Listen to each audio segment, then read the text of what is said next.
What is going on, everybody? Welcome back to the Connor Hughes MMA channel, and today I'm going to be breaking down the fight card this weekend. UFC Sacramento, Anthony Hernandez versus Gregory Rodrigues. We got an absolute banger of a main event this weekend. I cannot wait. It's actually, oh, I thought this was the card for a second. I was about to like freak out, and then I remembered that's not the card. This card, it's not as stacked as what that would have been. Uh, Look at the amount of ranked fighters. Now I know he doesn't have a ranking next to his name right now, but he was recently, I think, number like 8 at 185, and he was like 15. And overall, like a pretty good card. First fight of the night. Chanel Dyer, an absolute legend, Chanel Dyer, fighting Ellis Reese. This should be a quick fight. Chanel Dyer is absolutely the better fighter in every single aspect. I don't believe that if they could only do one aspect of Ellis Reed's choice, that she could even win. I think this is a setup match for Chanel Dyer to be launched into the top 15. And I'm actually very excited to see her go against the top 15 of the women's strawweight division. In this fight, I'm going to be taking her by knockout in the first round. I just don't think Elise Reed has... she's 8-5. She's been knocked out, I think, 4 times in the first round. Really not UFC material, honestly. And I think she's going to get knocked out again this fight. I believe Chanel Dyer is the much better fighter. I expect a masterclass, to be honest. The greatest hair matchup in UFC history. Wes Schultz versus Jackson McVeigh. Now, if we're going based on hair, we're going to a 30-30 draw. Because both of these guys, they look like if you guys remember the old NFL commercials with, Troy Polamalu and the Head and Shoulders commercials.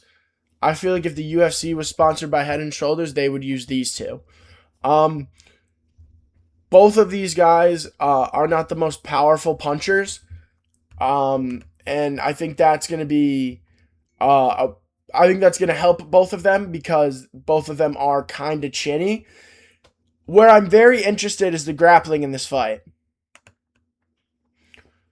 Neither of them have good takedown defense, mainly because they haven't had a takedown shot against them. But, these stats can't be right. Alright, well, I'll just keep speaking. I think the volume of Jackson McVeigh might cause Wes Schultz some problems if Wes Schultz is unable to get any grappling off.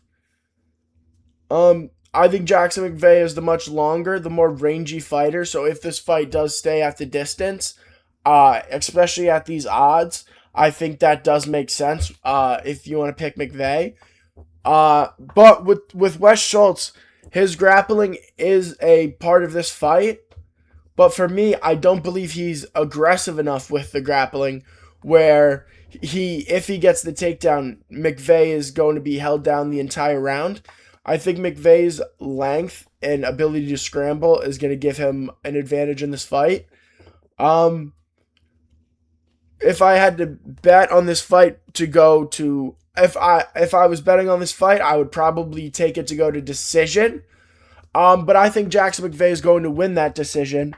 I just think he's going to do more cumulative damage when they're on the feet as opposed to when he's being grappled. And I also think this is just a tough style matchup for Wes Schultz because he might be getting hair-mogged by... You can't tell me that this guy doesn't look like... If you grew up at like a Catholic school... Like, this is what you thought Jesus looked like. Like, legitimately. Next fight on the card. Gauge, I almost said Gouge. Gage Young versus Stan Dorsainville. This is a really tough matchup to pick, and the reason I say that is because of this. I think the grappling ability of Stan Dorsainville, Stan Dorsainville, is going to be better than Gage Young. And for Gage Young, he's going to be the one who wants to keep this fight on the feet, especially with how much he throws per fight. And he doesn't take people down, but he also doesn't get taken down. He's very good at being able to fend off takedowns. And a lot of when Dorsainville does get his submissions, it comes from people who get taken down often. I also believe that the losses of Gage Young are not bad losses. They're guys who are decent competitive fighters in the UFC.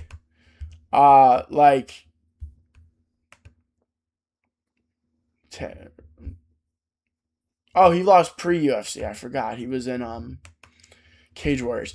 But anyway, I'm going to be actually taking the underdog here, Stan Dorsainville. I just believe he has more of the ability to finish the fight than Gage Young does.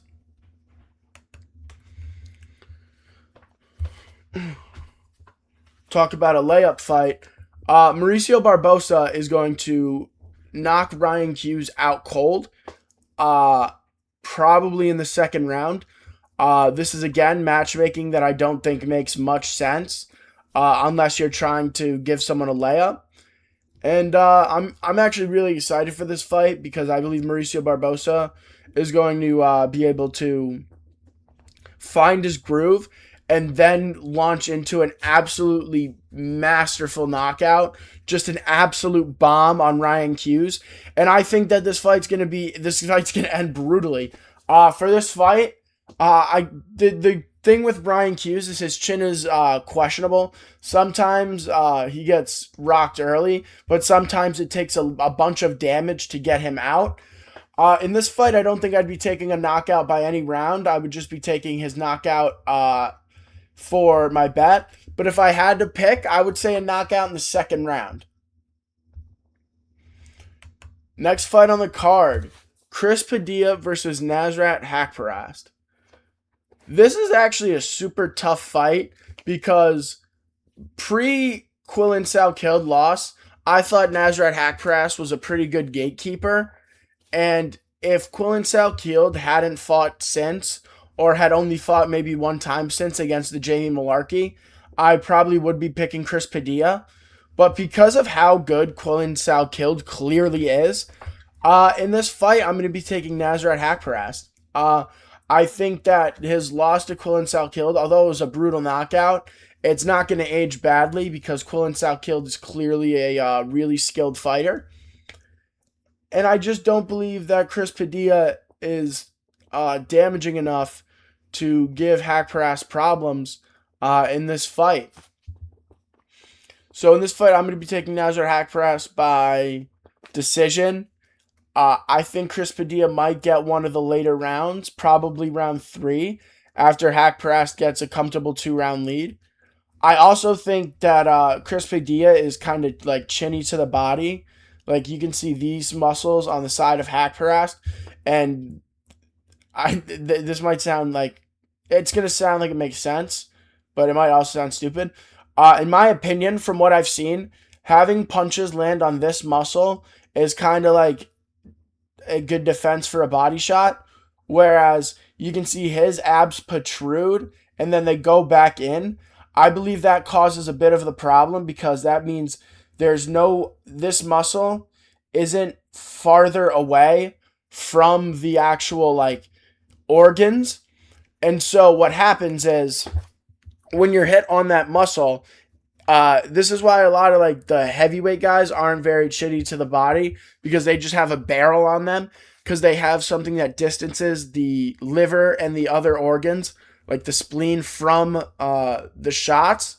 Whereas you see the skinnier guys where the shots are landing super close to their organs. That's what causes them problems. And especially with how muscular and strong Haqparast is, I think that he's going to be able to eat the shots that Chris Padilla gives him. While I think he might come back a bit like slower and timid, I think he's going to win this fight. I truly don't get this betting line, fellas. As much as we love Shamil Gaziev, good fighter, brother.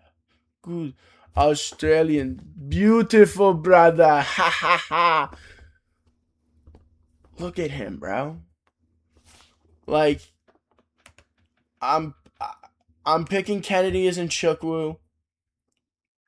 And I'm just taking his money line when I'm betting, and I think I'm going to hammer this. I think that Kennedy Nchukwu can go 3 rounds without getting put out by Gaziev. And I think that I think he's going to just slow down. I really do. I think this is a bad line. And quite honestly, I might bet this like right after this video because I want it at this line. And if it moves up, I might cash out and rebet. But I could see as this fight, or actually the fight's tomorrow. I don't fucking know what people are thinking. Give me Kennedy Nchukwu. Next fight on the card, Jamal Emmers versus Larian Douglas or Larian Douglas. I want to pick Jamal Emmers so bad. I think Jamal Emmers is such a cool guy. I think he's hilarious. But Larian Douglas is, I think he's just better, honestly. And I think these odds reflect that. So I'm going to be picking him. And for this fight, I'm going to be, honestly, I think this is going to be his first decision. I think he's going to struggle to find a knockout here. I think this fight's going to decision. And so my prelim parlay: Larian Douglas, Kennedy Nchukwu, Mauricio Barbosa by knockout, and Chanel Dyer by finish. Now onto the main card. Former New York Jet. Unfortunately, I'm a Jets fan. I probably will throw my jersey on for this fight. He literally thought, I think it was this week's or last week's Contender Series. And he's already making his debut.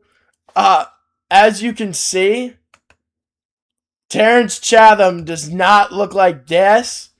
Terrence Chatham's going to get knocked out in the first round. We'll smell you, buddy. Next fight on the card, Carly Judice versus Jaisla. We're going to call her Mrs. Chavez. Now, while Mrs. Chavez is undefeated, there's something about Carly Judice. Like, look at her, man. She looks mean. She looks like she's mad at me for something. I didn't do anything. I think she just has a nasty streak to her. And I think that her 2 losses are not bad losses. I think she's got much better experience than Mrs. Chavez. But Chavez is kind of bad. And she's not looking at me like she hates me. So it's like she's more comforting. And that's why we're going with Carly Judice. The odds reflect my thinking. Carly Judice is a problem who has only lost to really good opponents. We're going with Carly Judice. Mate, fucking Mason Jones is back. Bloody fucking hell, man. Mason fucking Jones. Mason Jones versus Markel Medeiros. I'm picking Mason Jones in this fight. I think Mason Jones is a sick fighter. Loves to go to war. Another favorite that I think you could do a nice favorites parlay in this to win at like a decent amount of money. I'm going to be picking Mason Jones to win by knockout. I just don't think Markel Medeiros has the finishing potential that Mason Jones does. And especially because Mason Jones, I don't think you could knock him out with a sledgehammer. He's got the reach advantage in this fight, so if he wants to stay on the outside and wait for his chances, he's going to be able to. And I don't believe there's going to be a grappling threat from Markel Medeiros that causes problems for Mason Jones. And if Mason Jones wants to take him down, I could see him landing elite ground and pound. Now we get on to, like, this is borderline, like, pay-per-view stuff here. Like, if you threw a title fight above this would have been better. This would be a better card than UFC 330. Oh, we'll get to that next. Fuck off. Rainer de Ritter versus Roman Dolidze. Now, this is two guys. I thought this said Neanderthal for a second. And I was going to be like, oh, shit. That makes sense. Country Pangea. Anyway, both of these guys former middleweights. One of them's dog shit. One of them's a former two-weight champion. Pretty easy fight to pick, in my opinion. Rainer de Ritter has lost to really good opponents. And Roman Dolidze has lost to bums. I think this is a pretty simple fight. I think the knees to the body are going to give big problems to Roman Dolidze. And I also think that the grappling and just the awkwardness of de Ritter will cause Dolidze to have bad scrambles that put him in danger. And I think this fight is going to be a submission win for Rainer de Ritter. Probably in the second round, maybe the third round once they're both exhausted. Next fight on the card. Vitor Petrino versus Sergey Spivak. Now, wait, what are the odds in this fight? This is a close betting fight. Sergey Spivak is a really good fighter who is coming off of a win versus someone impressive. Yeah, Ante Delija. Ante Delija used to be the PFL heavyweight champion. And I think Sergey Spivak is... I think a lot of the betting money on this fight is looking at the records. But Vitor Petrino's last fight, I believe, was against Steven Asplund. I thought Steven Asplund won that fight.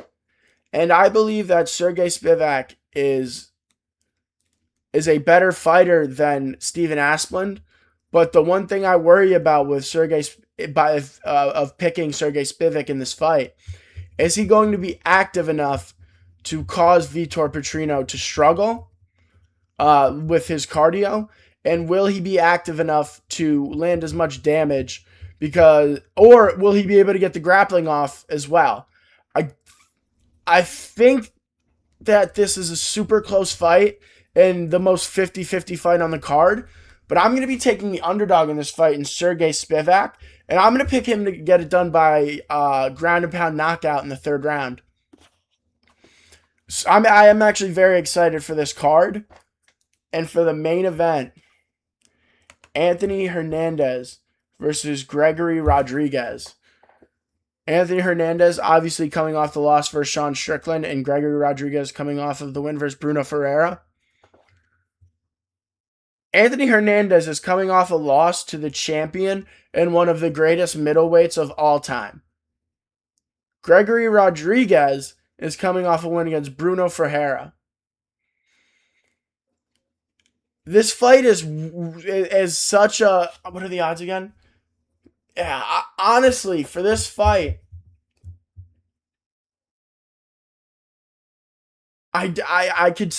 whenever I like try and like think to imagine how the fight's gonna go, I either see Anthony Hernandez overwhelming Gregory Rodrigues with volume, and getting him up against the fence, and then finding the big shot that knocks him out because Robama is pretty chinny. He's been knocked out a bunch, including on the Contender Series against Bruno Ferreira in their first fight. And I also don't love his cardio. I believe he lost a 5-round decision to Jared Cannonier. And I believe that Anthony Rodrigues is a much better fighter than Jared Cannonier is currently. And I believe the 5 round or the however long the Strickland fight went, I believe it was 4 rounds, and the constant training with Sean Strickland is going to do him a very big advantage in this fight, or a very big service in this fight. Anthony Rodriguez, obviously chinny to the body, uh, and Gregory Rodriguez, throws punches that when they hit you, it's brutal knockouts. Uh, he has some of the best power in the UFC middleweight division. And that's why I do worry for Anthony Hernandez in this fight, because I believe for all 25 minutes, there is danger and knockout potential that will be coming his way. But I'm still going to be picking Anthony Hernandez. I think he's going to just overwhelm Gregory Rodriguez, and I think he's going to be a bit quicker to avoid some of the shots that Rodriguez is throwing that are bombs and be able to land stuff in return. But at the same time, he's clearly chinnable in this fight. This is not a 100% guaranteed easy win, because it's kind of like fighting a middleweight Ngannou, where at any second, if he wants, he can just literally like start moving at you, just swinging, and if he catches you, you're done.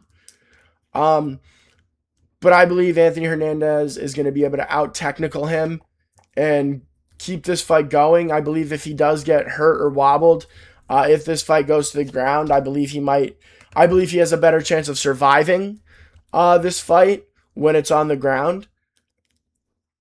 And I think as long as he doesn't get hit with big body shots, he'll be able to out-cardio and outlast Rodriguez. So for my main card parlay, I'm going to be taking Anthony Hernandez, Reiner de Ritter, Mason Jones, Carly Judice, and Anthony win by knockout. And then my overall card parlay, like my big one, is going to be Anthony Hernandez, Reiner de Ritter, Mason Jones, Carly Judice, Anthony win by knockout. Where'd he go? Him by knockout. And Chanel Dyer by knockout. Those are my picks and betting thoughts. What else was I going to say? Oh. Fuck it. Have a good one, everyone. Like and subscribe.